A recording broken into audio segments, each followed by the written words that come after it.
Hi, I'm Drum, and I'm going to take you through one of my tracks from my latest EP, The Meaning's Edge EP, and this track's called Frekm Pt.2.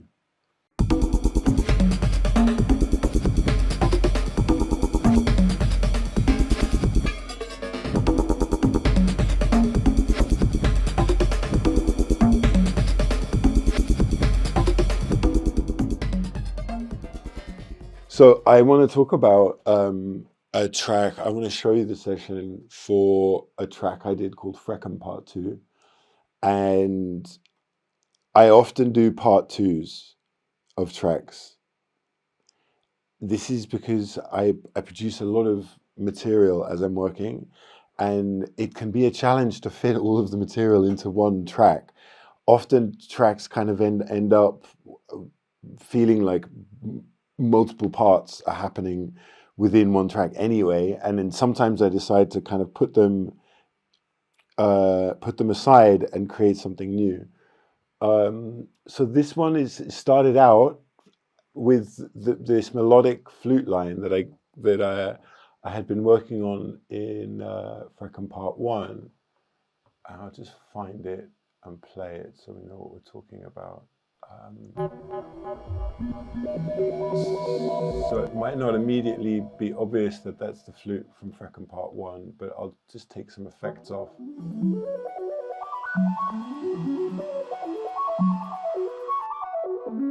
So that's the flute that I kind of started this track with.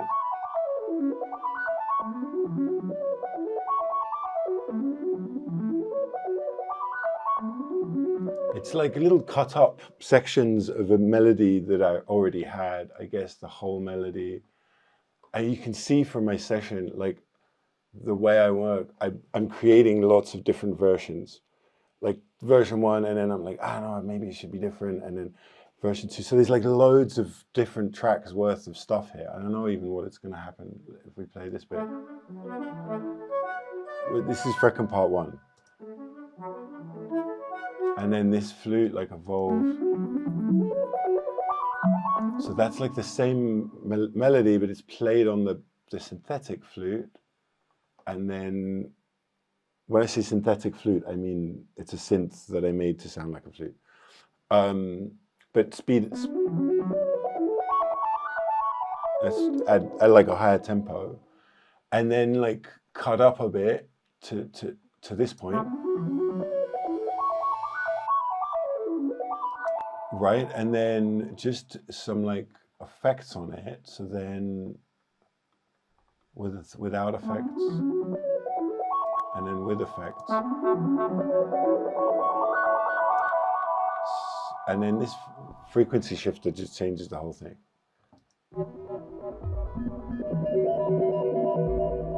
Gives it this spooky vibe. But yeah, it's the frequency shifter.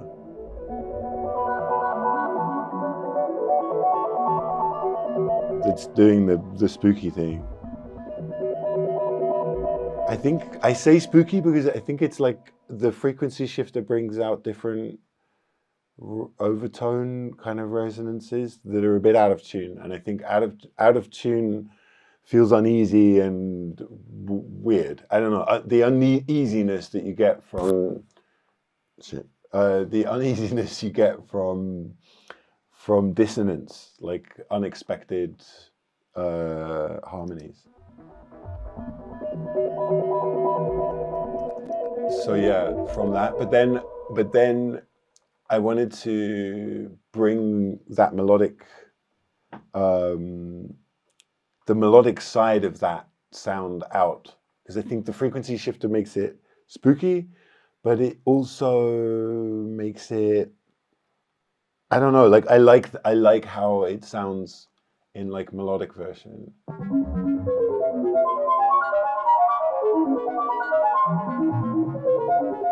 You see how like weird the frequency shifter makes it. It's like really, yeah, odd. I don't know.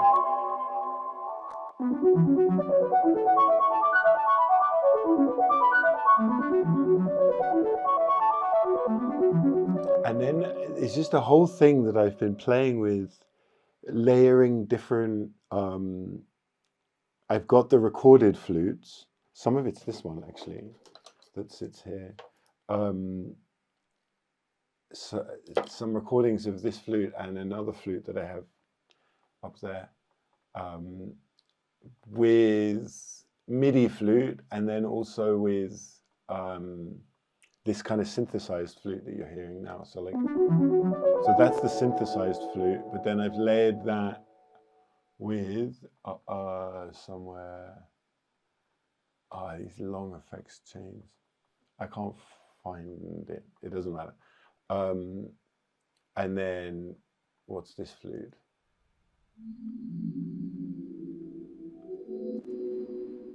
Yeah, this one's got loads of reverb on it. It's the same melodic line. I'm just using effects kind of to make it into pads. So it's like reusing the same stuff over and over again, but you can make so much stuff out of the same material, like this one melodic line. So then together they sound like, we solo those bows.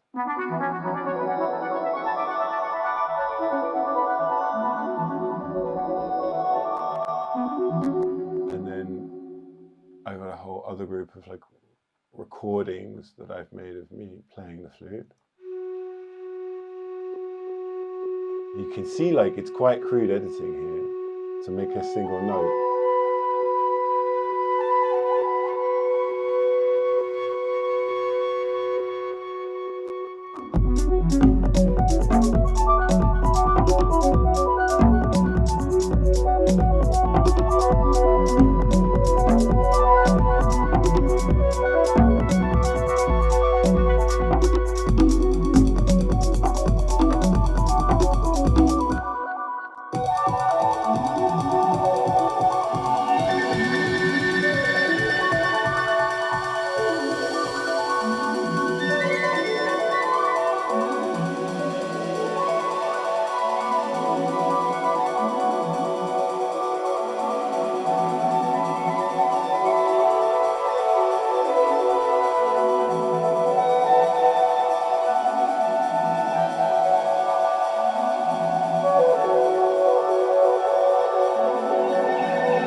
Sometimes I'll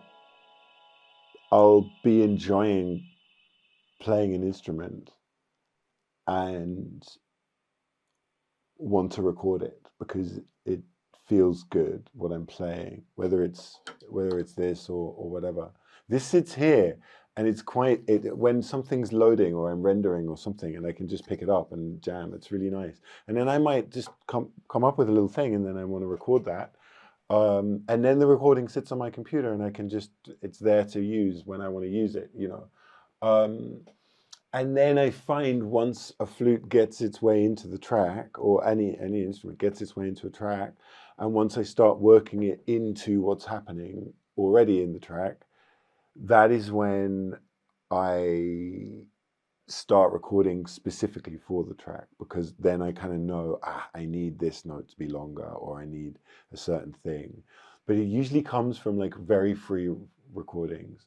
I'm not a great flute player, and so like playing along, playing in time maybe is a bit more difficult. So like if I just play completely, if I play completely freely and it's like unencumbered by having to follow something, I can just improvise, then I can edit stuff afterwards, you know, I can make it fit, it's fine. So you see here, there's a lot of editing of the recording.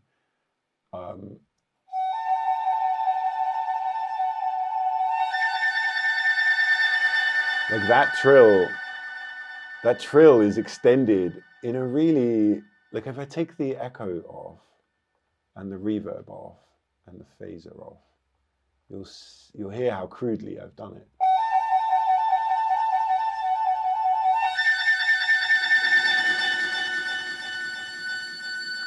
It's very crude editing, but I often find crude editing because I could make that sound really realistically that it was a trill that was played um, by re-recording it and trilling for longer, I guess, or by like spending some time working on that audio, getting all of the transients all lined up and like and doing crossfades on my edits and just being. I could spend ages doing that, but you don't need to. When there's other stuff going on, you don't hear how crude that is. And also, I don't know. I love playing with realism versus kind of digital magic. When it's you're not sure if it's real or if it's digital. I find that really beautiful. So a lot of this, it's like I only edit carefully if I need to, and if it requires that. A lot of this, you'll hear like then in this next section, I get into a bit of a loop with some other bits, and it's just playing around. I mean, this whole section of this track, I could have extended it for ages, and there's so much I could have done with that, but try and keep things concise as well. Underneath, there are some other fake flutes. This is like MIDI instrument flutes from the Ableton website. I don't think it's a free one. It might be, but it's like orchestral. What's it called? It's an orchestra pack that comes with one of the versions of Ableton, I think. Yeah, orchestral woodwinds. Here we go. Yeah, and they're really nice. They're like.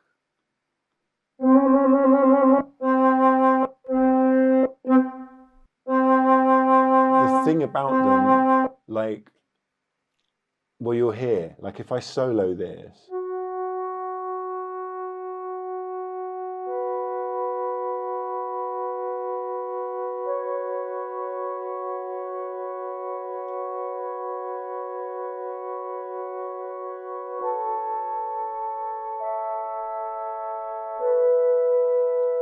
It doesn't sound super realistically like those are actual flute players, if we're honest. It sounds maybe more like an organ because of how perfectly sustained they are. Like, like that's how an organ sounds, not how a real flute player sounds. However, in the context of having a load of real flutes on top of it,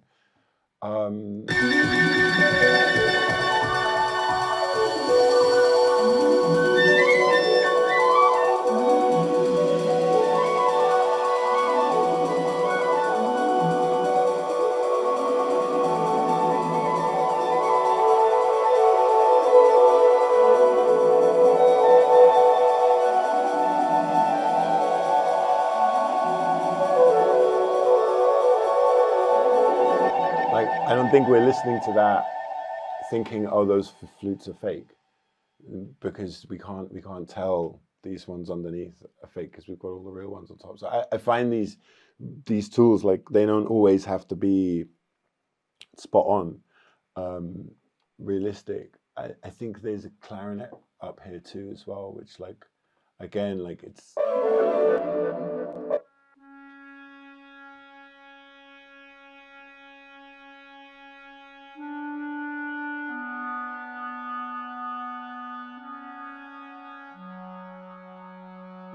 This MIDI clarinet, like I wouldn't have that solo in a track because it just doesn't sound. Yeah, there's something quite abrupt about the switches, but again, like underneath everything else that's going on.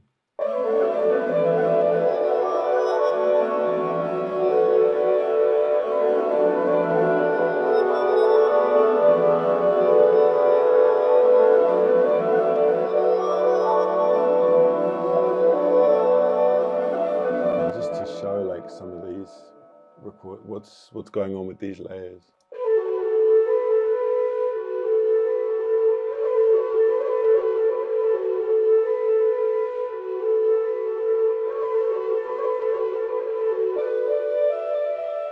Another layer. So I think that's the same. That's the same bit. That's the same bit as the recording, but just with a pitch adjustment of 5, and then yeah, some simple little bits.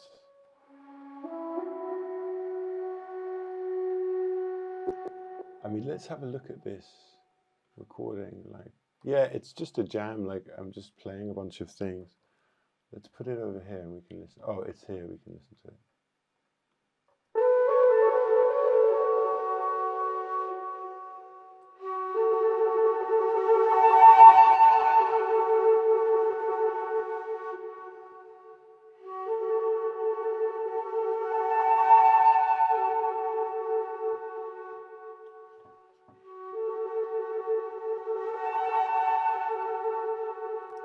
Yeah, so I'm just recording a bunch of different phrases.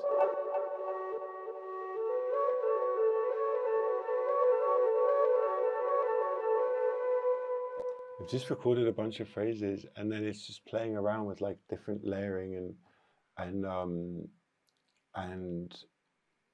different kind of different phrases come out of that. And this kind of approach where the music writes itself. I don't know how to put it, but it's like I don't need to come up with new ideas anymore because they exist in the track already. It's endless because you put a small little thing in and you get so much out of it, and so then you put another little idea in, and then boom, boom, boom, boom. Next thing you know, there's like a whole new load of material, and then next thing you know, you've got a whole EP because it's just like one thing leads on to another. I think with this track, I was quite clear at the point that I sort of created this intro sound, which I think was the start point. No, it was the start point was hearing this sound actually, and knowing that because I'd made that as part of this previous track, and just feeling like that would be good with a beat under it, like that would be great. It's got a lot of rhythmic propulsion to it. It's on the pulse, and it's quite it's quite got a lot of forward movement, I feel.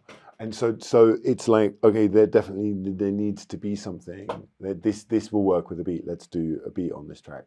Then I think if you're gonna have a beat on the track, you want to have something pretty early on laid down, and so there is like something to work with. Often for me, that's just like a simple kick and a hat, like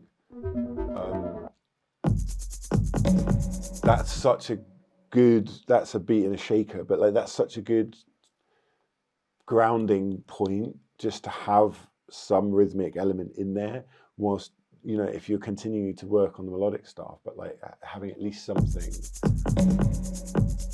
is, I think, really good.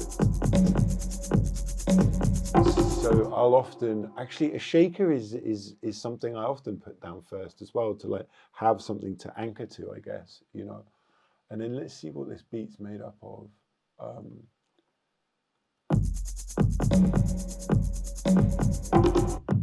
Kick.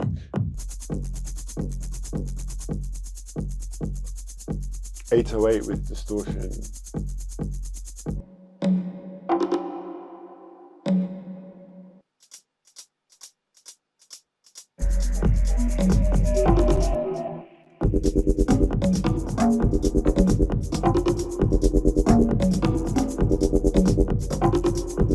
My kind of relationship with samples has changed a lot over the years. I started out like 100% sample based, and now I pretty much only use samples in my beats. I'm just a sucker for classic breaks, jungle breaks particularly, but like, sampled old funk records. So I can't see myself like ever getting rid of samples altogether, partly because of breaks.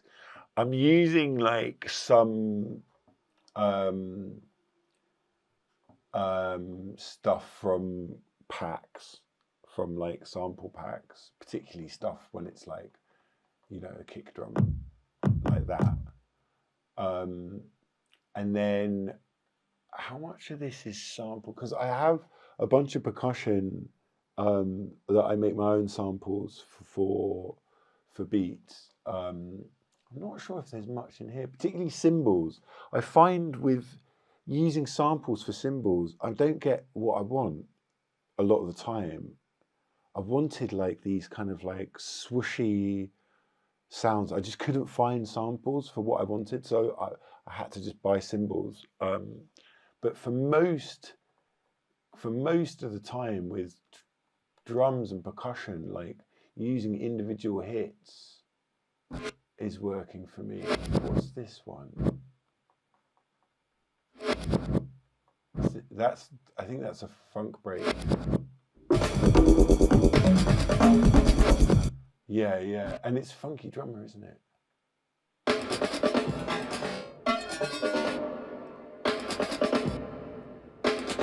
I mean, it's just such a classic and recognizable break. James Brown, funky drummer.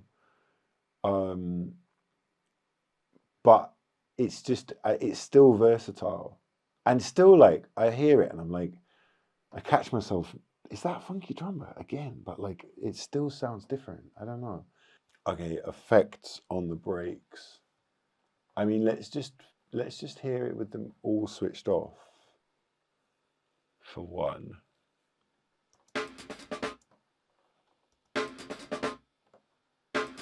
That's funky drummer. Here, let's hear this bit.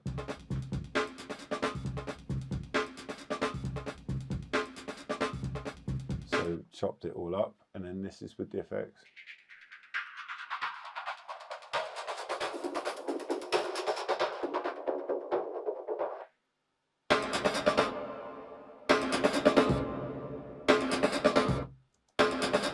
I mean, so in that intro bit, like, I'm using all sorts of crunchy stuff to make it go from something mushy. Because this is not just simple, we're not just simple high passing. Because if I take the filtering off, you'll hear there's other stuff going on there.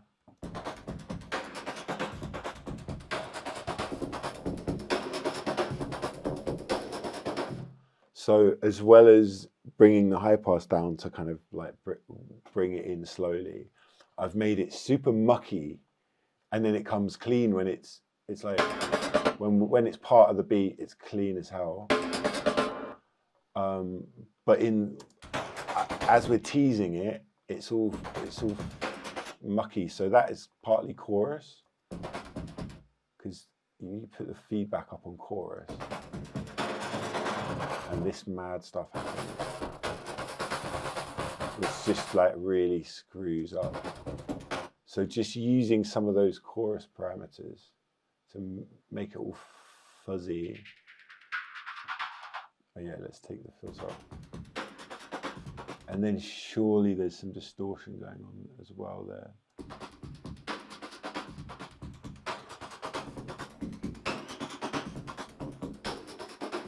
I can't find distortion. Maybe all that distortion sounds coming from the chorus. That's funny. I feel like there must be distortion. There's distortion there that's switched off. Anyway, you get the idea. There's two different chains here as well. Jesus, what?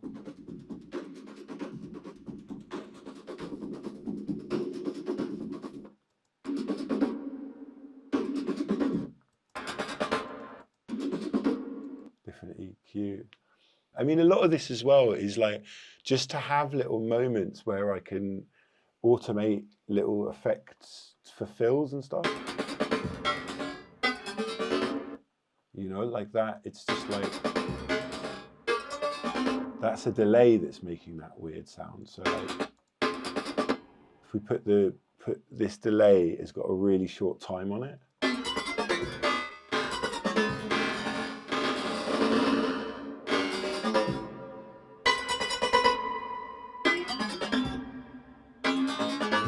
So I don't know, this is something I love to do, is like play with an effect that really fucks up a sound, like really screws it into something kind of not necessarily like, we don't want our beat to do that like the whole time, but just to have these like really fucked up parameters for fills, like for little bits in there.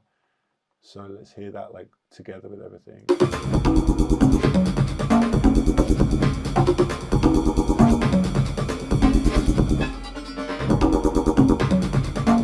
Just gives it some variation at the end of every 4 or 16 or whatever, to have like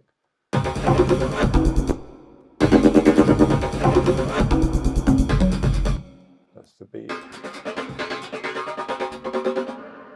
Yeah, I think that was like a flanger or something. Yeah, so whilst it looks like, fuck, there's loads of effects on this beat, like a lot of these aren't engaged the whole time. That vocoder, let's see where that vocoder, that was the vocoder. So this is the beat with the vocoder.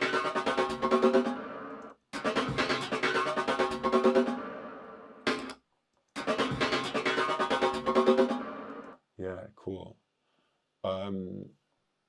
Yeah, so that's the break. Loads going on with the break, actually. I didn't realize. So part 1 and part 2 are in the same session. It's always starts off like that, and then maybe at some point the session will get too crazy. It'll take 20 minutes to load, and so I'll take it off into different bits. But I love to keep everything as much as I can in the same session, because it allows me to go in and get bits and kind of use them differently. So the beat steals from this original one, which has got all sorts of different bits that like didn't get used.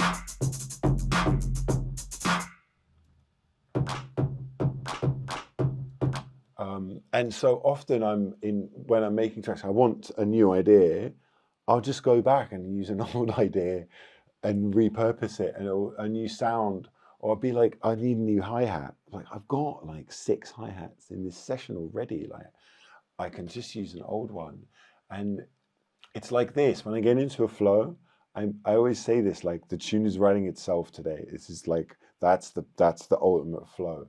I'm always really unsure about mastering and levels on bass and these sorts of things. It's going to be a very long time to get this one right, and I'm still not sure I did nail it, actually.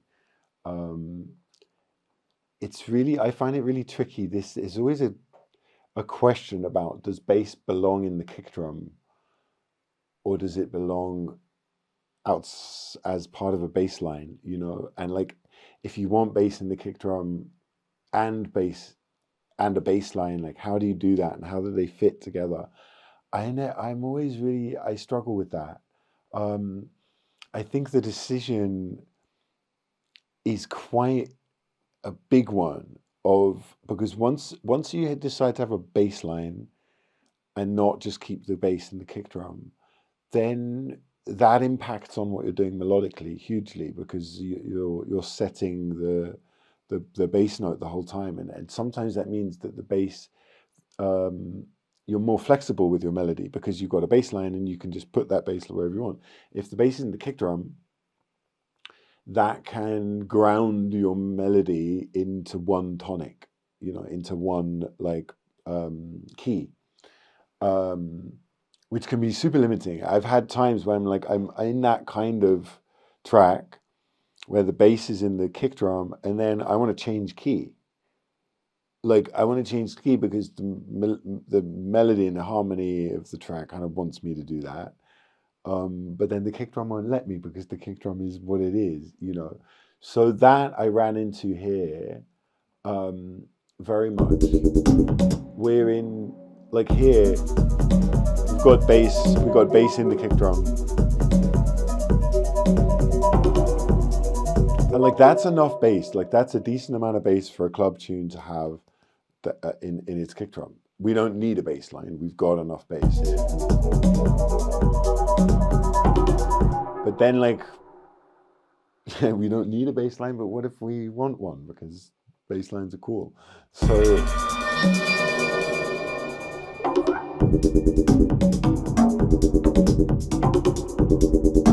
now I've got to fit this kick drum with some bass around it. I find this really difficult. I don't know if necessarily I'm doing it right, but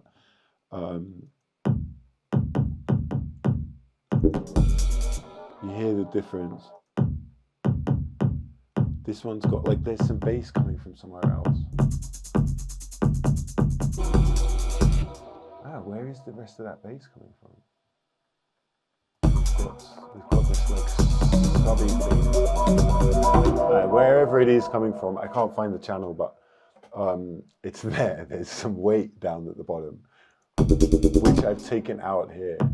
And this kick drum doesn't have as much weight because we've got weight from this 1-1-1 bass line.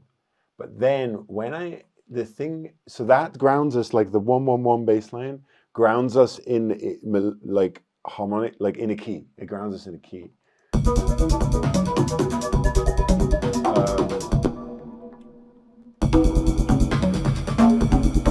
It's a single note every time. So then when we come and we bring the melody back, you'll see the melody doesn't want the bass to stay on one note. It just doesn't want it to. It pulls, it like, it's begging the bass to move, I swear. Listen.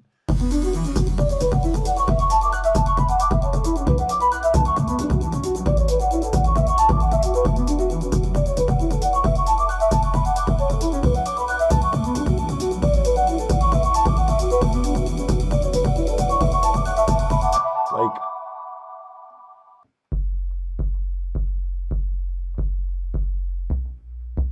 yeah, it has to. With that melody over it, I feel anyway, the bass line has to move. It has to, we have chord changes, you know, and so you kind of have to do that. But that's kind of at odds an approach.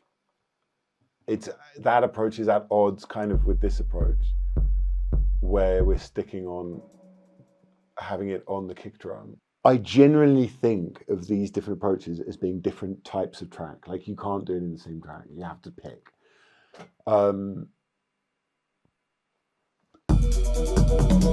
have to pick either to have it like this. Wait, let's solo beat and bass, and let's have no melodic.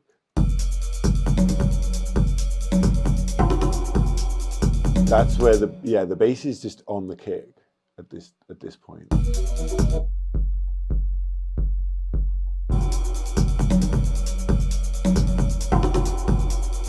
But yeah, then when I bring in the dubstep bass, we take it out because we don't need to add bass to the kick here. That's essentially what I'm saying. But then it's just a thing of like,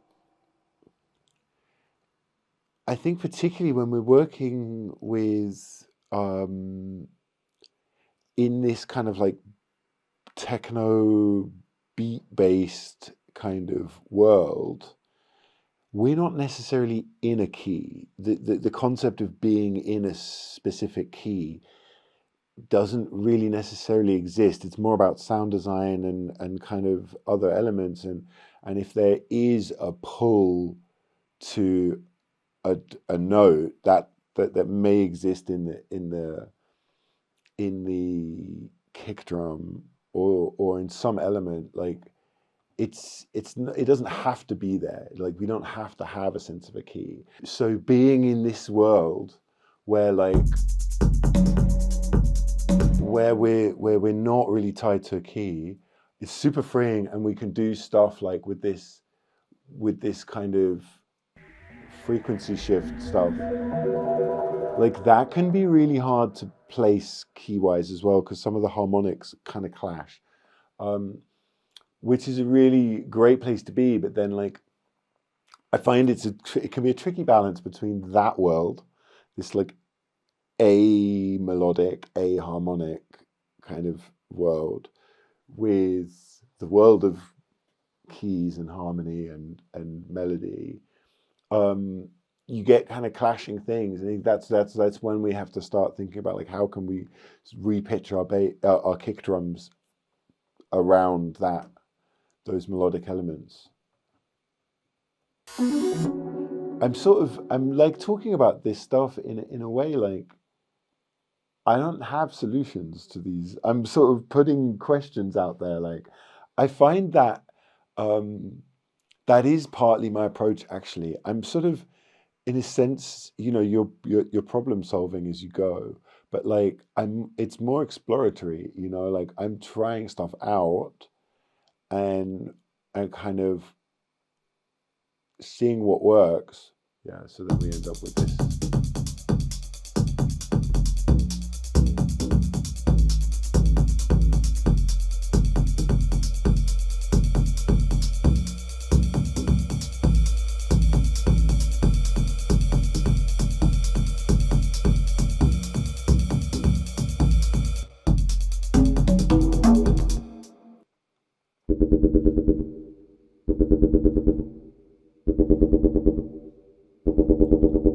So simple, actually. And you know that the wobble that's just volume. I don't think that's anything fancy. That's literally just the volume of it going up and down. It's just a square wave, bit of distortion. We're wobbling up and down, and then I think, yeah, a frequency shifter to do some higher bits.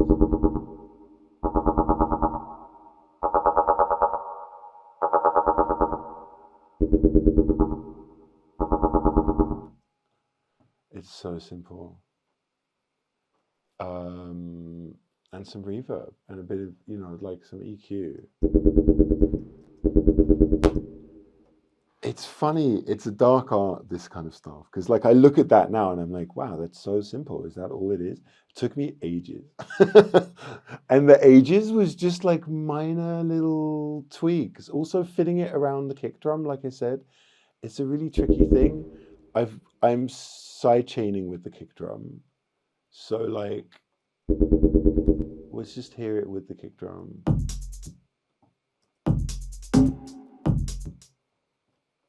Here it is.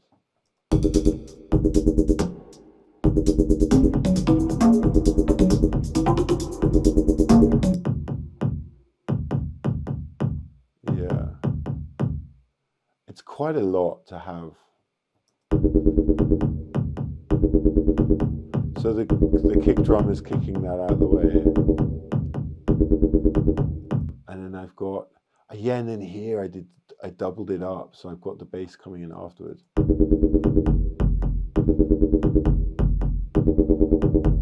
So the kicks that have the bass line under it don't need any more bass. But then after the bass line is finished, I'm bringing back some bass here.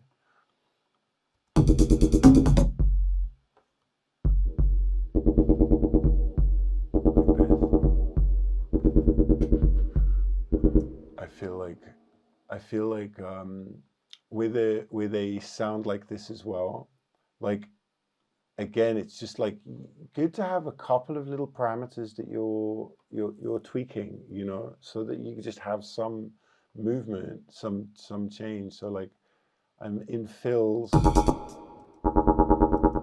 like I showed, I'm bringing this frequency shifter to do these higher frequencies. And then I seem to be tweaking a lot the wave table position, and that does this. Let's see.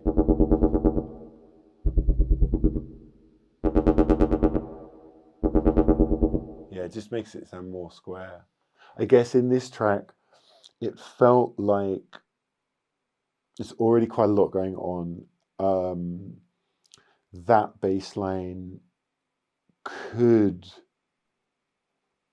steal the kind of show in a way. Bass lines sometimes becomes the thing, the drop becomes the thing of the track. And I didn't want this track to feel like one of those tracks, I guess. I didn't want it to feel like it was all about the drop or all about the bass line. So I guess that's one reason why I kept it simple.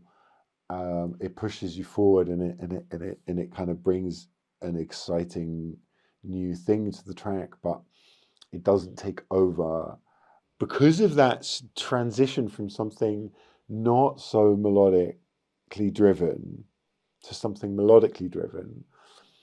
I actually did I did a lot of work on that transition.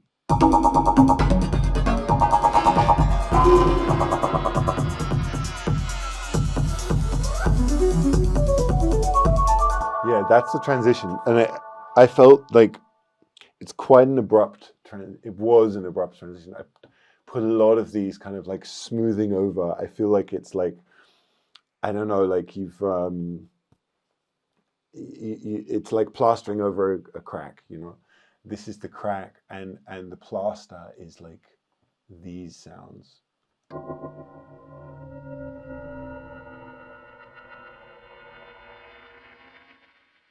And this one.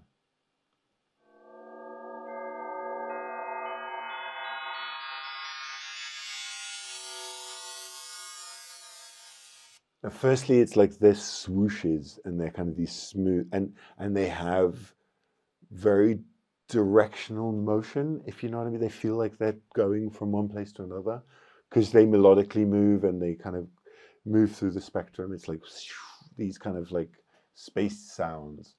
I've layered 4 different, which is a bit bonkers, but 4 different kind of swoopy sounds.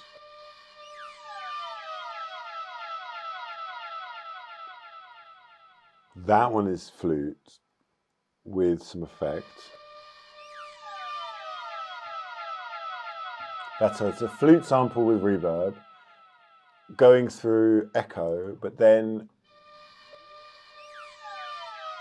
that weird bendy bit is changing the timing on the. It's just changing the time on the delay, which is a fun thing.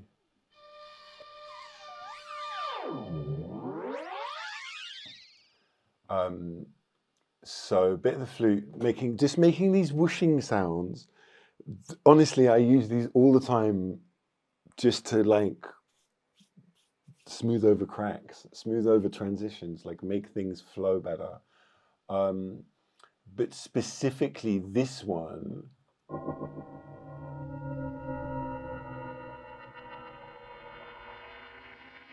I've recorded that as audio because it's a synth that some of these additive synths, when they got loads of, I don't know what the word is actually. Is oscillator the right word for that? I'm not sure it is, but they layer loads of different sounds. Partials, that's the word, yeah. Some of them, they're so processor heavy when they're using like 200 partials or whatever. So that's why that's audio, because I've done it in a separate session. I think over the whole session, it was just to make that sound. It's just better to do it in a separate session than what waste processor on this. And then this one as well.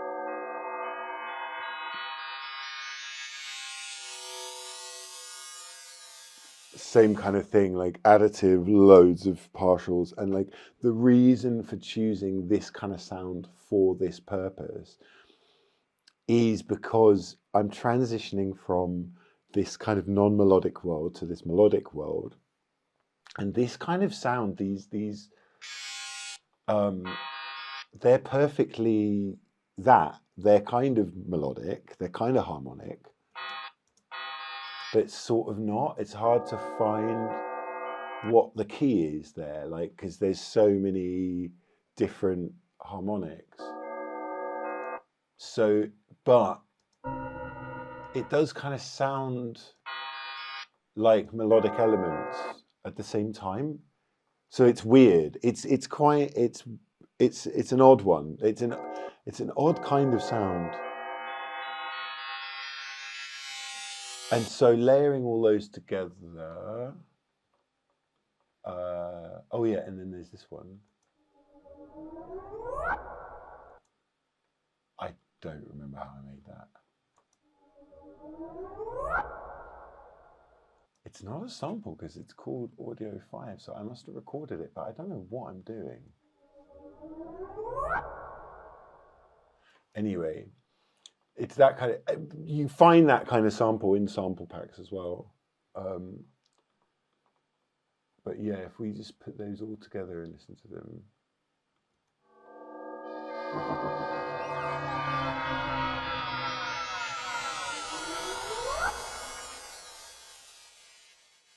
Yeah, it's got a lot of emotion in it, and it feels like moving from one place to another. I don't know, it's like this transitional, and then let's hear it in the whole track.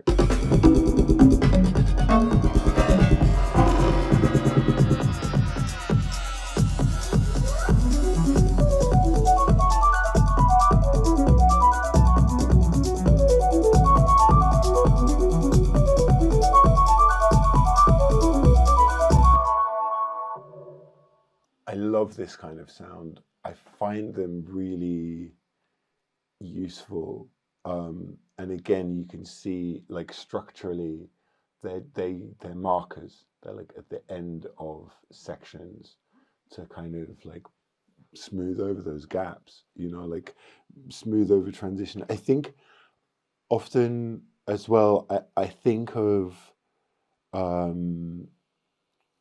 when it comes to structuring a track, I tend to think of structure as something, structure is about playing with expectation. It's about creating an expectation, letting people know what's going to come next in a way. Often I'll write the sharp turn before smoothing it over, you know, so like I'll sit with a track with these two completely different sections and with no transition between them, and it sounds ridiculous, it just switches, and I'll just carry on working being like, I'll figure it out at some point, you know, I'll make it work.